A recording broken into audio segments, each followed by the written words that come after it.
नमस्कार। आज हम पालमपुर की कहानी के जरिए ये समझने की कोशिश करेंगे कि गांव में उत्पादन कैसे होता है। हमारे पास इस पर एक अध्ययन है। हाँ, मतलब मकसद ये है कि देखें कि एक गांव में ये सब चीजें, जमीन, लोग, पैसा, औजार, ये मिलकर कैसे काम करती हैं। तो पालमपुर की कहानी इसमें मुझे लगता है काफी मदद करेगी। चलिए जरा गहराई से समझते हैं इसे। तो पालमपुर ये कोई ऐसा अलग थलग गांव नहीं है। पास में रायगंज नाम का एक बड़ा गांव है, शाहपुर कस्बा भी है, मतलब कनेक्टिविटी ठीक है। हाँ, सड़कें हैं और परिवहन के साधन भी हैं, बैलगाड़ी, जीप, ट्रक, सब कुछ। और बिजली, ये बहुत जरूरी है ना, खासकर ट्यूबवेल के लिए, सिंचाई के लिए। बिल्कुल, बिजली ने बहुत फर्क डाला है। और स्कूल, स्वास्थ्य केंद्र जैसी सुविधाएं भी हैं। मतलब एक ठीक ठाक विकसित गांव कह सकते हैं। अच्छा, और लोग कितने परिवार हैं वहाँ? करीब 450 परिवार हैं। अलग अलग जातियों के लोग रहते हैं। लेकिन जमीन का क्या? सुना है ज्यादातर जमीन कुछ ही परिवारों के पास है। हाँ, ये एक अहम बात है। गांव की ज्यादातर जमीन लगभग 80 ऊंची जाति के परिवारों के कब्जे में है। उनके घर भी पक्के बड़े हैं। और बाकी लोग, दलित आबादी का क्या हाल है? गांव की आबादी का करीब 1/3 हिस्सा दलित हैं और वो ज्यादातर गांव के कोने में छोटे कच्चे घरों में रहते हैं। तो ये जो बनावट है गांव की, इसका असर तो पड़ता होगा वहां के कामकाज पर। बिल्कुल, और यहीं पर उत्पादन के वो 4 जरूरी कारक या कह लें हिस्से सामने आते हैं। कौन कौन से? देखिए, पहला तो है भूमि। मतलब सिर्फ जमीन नहीं, बल्कि पानी, जंगल जैसे प्राकृतिक संसाधन भी। ठीक है। दूसरा है श्रम, यानी मेहनत करने वाले लोग, चाहे वो शारीरिक मेहनत हो या फिर पढ़े लिखे लोगों का काम। और तीसरा है भौतिक पूंजी। अब इसमें 2 चीजें हैं। एक तो स्थायी पूंजी, जैसे औजार, मशीनें, इमारतें जो लंबे समय तक चलती हैं, ट्रैक्टर्स वगैरह। हाँ, ट्रैक्टर, थ्रेशर। और दूसरी है कार्यशील पूंजी, जैसे कच्चा माल या नकद पैसा, जो उत्पादन के दौरान इस्तेमाल हो जाता है, खत्म हो जाता है। समझ गया, बीज, खाद की तरह। बिल्कुल। और चौथा कारक है जिसे आजकल मानव पूंजी कहते हैं, यानी ज्ञान, उद्यमशीलता, वो काबिलियत जो भूमि, श्रम और पूंजी को मिलाकर कुछ नया बना सके। अच्छा, तो पालमपुर में इन सब कारकों का इस्तेमाल कैसे हो रहा है? मुख्य काम तो खेती ही है शायद। हाँ, बिल्कुल। करीब 75% जो काम करने वाली आबादी है वो खेती पर ही निर्भर है। पर यहाँ एक बड़ी सीमा है। सीमा? कैसी सीमा? वो ये कि खेती की जमीन बढ़ नहीं रही है। 1960 से अब तक वो लगभग उतनी ही है। ओह, तो फिर ज्यादा लोग, उतनी जमीन, मुश्किल तो होगी। हाँ, तो उन्होंने उसी जमीन से ज्यादा पैदावार लेने के तरीके खोजे। एक तरीका है बहुविध फसल प्रणाली। मतलब एक ही साल में एक ही खेत पर अलग अलग फसलें उगाना। जी हाँ, जैसे पालमपुर में खरीफ में ज्वार बाजरा उगा लिया, फिर अक्टूबर दिसंबर में आलू लगा दिए, और फिर सर्दी में गेहूं, गन्ना भी उगाते हैं कुछ लोग। ये तो बढ़िया है। ये कैसे संभव हुआ? सिंचाई की अच्छी व्यवस्था से। खासकर बिजली वाले ट्यूबवेल जब से आए, तब से सिंचाई आसान और भरोसेमंद हो गई। और दूसरा तरीका, वो हरित क्रांति वाला। हाँ, बिल्कुल। 1960 के दशक के अंत में जो हरित क्रांति आई, उसने ज्यादा उपज देने वाले बीज यानी HYV बीज दिए, खासकर गेहूं और चावल के लिए। पालमपुर में इसका असर हुआ बहुत ज्यादा।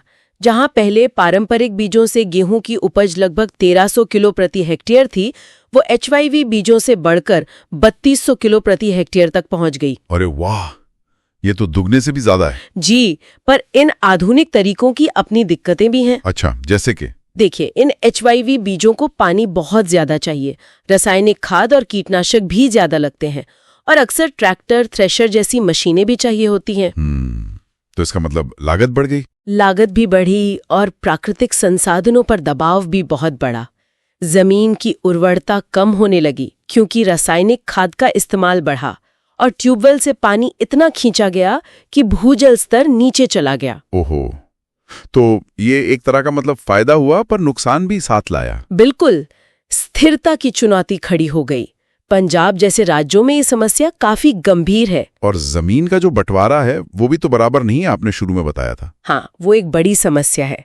पालमपुर में करीब 150 परिवार तो ऐसे हैं जिनके पास बिल्कुल जमीन नहीं है। इनमें ज्यादातर दलित है। और छोटे किसान? करीब 240 परिवार हैं जिनके पास 2 हेक्टेयर से भी कम जमीन है। इतनी कम जमीन से गुजारा करना बहुत मुश्किल होता है। तो फिर बड़े किसान कितने हैं? मध्यम और बड़े किसान मिलाकर करीब 60 परिवार है।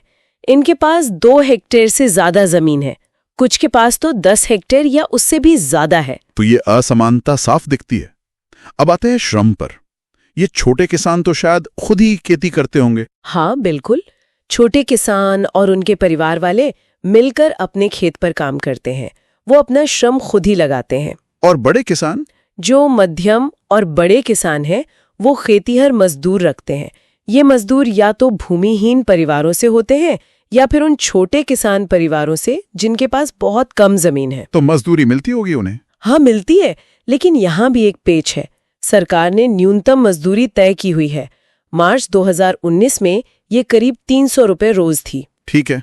पर पालमपुर में डाला जैसे मजदूरों को अक्सर सिर्फ 150 से 60 रुपए ही मिलते हैं। इतना कम क्यों? क्योंकि काम करने वाले बहुत हैं और काम के मौके कम, तो मजदूरों में ही आपस में प्रतिस्पर्धा है, इसलिए वो कम मजदूरी पर भी काम करने को तैयार हो जाते हैं। ये तो शोषण जैसा लगता है, ये एक कड़वी सच्चाई है। अब बात करते हैं पूंजी की, यानी पैसे की। इस आधुनिक खेती में तो पैसा ज्यादा लगता होगा ना? बीज, खाद, पानी, मशीनें। हाँ, काफी पूंजी चाहिए होती है। और यहीं पर छोटे और बड़े किसानों के बीच का फर्क और गहरा हो जाता है। कैसे? सविता जैसे छोटे किसानों को अक्सर पैसा उधार लेना पड़ता है बीज, खाद खरीदने के लिए, और ये कर्ज वो बड़े किसानों से या साहूकारों से लेते हैं। और ब्याज दर बहुत ऊंची होती है। जैसे सविता को 24% सालाना ब्याज पर कर्ज मिला। सोचिए, इतना भारी ब्याज चुकाना कितना मुश्किल होता होगा, खासकर जब फसल का भरोसा ना हो। बाप रे, 24%? ये तो बहुत ज्यादा है। जी, और कर्ज चुकाने के लिए उन्हें अपने खेत पर मजदूरी भी करनी पड़ती है। एक दुष्चक्र सा बन जाता है। तो फिर बड़े किसानों का क्या, जैसे वो तेजपाल सिंह? उनके पास तो अपनी बचत होती है। उनकी फसल ज्यादा होती है, उसे बाजार में बेचकर अच्छी कमाई हो जाती है। इसी बचत से वो अगले सीजन की खेती ले लिए पूंजी जुटा लेते हैं। और क्या करते हैं उस पैसे का? वो चाहें तो सविता जैसे छोटे किसानों को ऊंचे ब्याज पर कर्ज दे सकते हैं, या फिर उस पैसे से ट्रैक्टर या कोई और मशीन खरीद सकते हैं। मतलब अपनी पूंजी को और बढ़ा सकते हैं। ये तो अमीर और अमीर, गरीब और गरीब वाली बात हो गई। काफी हद तक मौके बराबर नहीं है। अच्छा, ये तो हुई खेती की बात। क्या पालमपुर में लोग खेती के अलावा और कुछ भी करते हैं? हाँ बिल्कुल, खेती मुख्य गतिविधि है, पर सब लोग सिर्फ खेती नहीं करते। गांव की लगभग 25% काम करने वाली आबादी गैर कृषि कार्यों में लगी है। अच्छा, क्या करते हैं वो लोग? कुछ लोग डेयरी का काम करते हैं, भैंस पालते हैं और दूध पास के गांव रायगंज में बेचते हैं। कुछ छोटे पैमाने पर विनिर्माण भी होता है, जैसे मिश्री लाल हैं। उन्होंने गन्ना पेरने की एक मशीन लगा रखी है और गुड़ बनाकर शाहपुर के व्यापारियों को बेचते हैं। अच्छा, ये तो कुटीर उद्योग जैसा हो गया। हाँ बिल्कुल। और कुछ लोग दुकानदार हैं, गांव में ही छोटी मोटी दुकानें चलाते हैं। चावल, गेहूं, चीनी, साबुन, तेल, ये सब बेचते हैं। और परिवहन? हाँ, परिवहन का काम भी है। जैसे किशोरा है, उन्होंने बैंक से कर्ज लेकर एक भैंस खरीदी और अब भैंसा गाड़ी चलाते हैं। लोगों को या सामान को एक जगह से दूसरी जगह ले जाते हैं। तो मतलब कुछ गैर खेती गतिविधियां हैं, पर क्या ये काफी हैं? इनका पैमाना कितना बड़ा है? अभी तो ये गतिविधियां बहुत बड़े पैमाने पर नहीं है जरूर, और खासकर उन लोगों के लिए महत्वपूर्ण है जिनके पास जमीन कम है या बिल्कुल नहीं है। पर गांव की कुल अर्थव्यवस्था में इनका हिस्सा अभी खेती के मुकाबले काफी छोटा है। तो अगर हम पालमपुर की इस पूरी कहानी को देखें तो क्या समझ आता है? देखिए, एक बात तो साफ है कि उत्पादन के लिए भूमि, श्रम और पूंजी तीनों जरूरी हैं। पालमपुर में आधुनिक खेती के तरीकों ने, जैसे HYV बीज और सिंचाई ने, उत्पादन तो बढ़ाया। हाँ, गेहूं का उत्पादन तो काफी बढ़ गया। बिल्कुल, लेकिन इसकी एक कीमत चुकानी पड़ी है।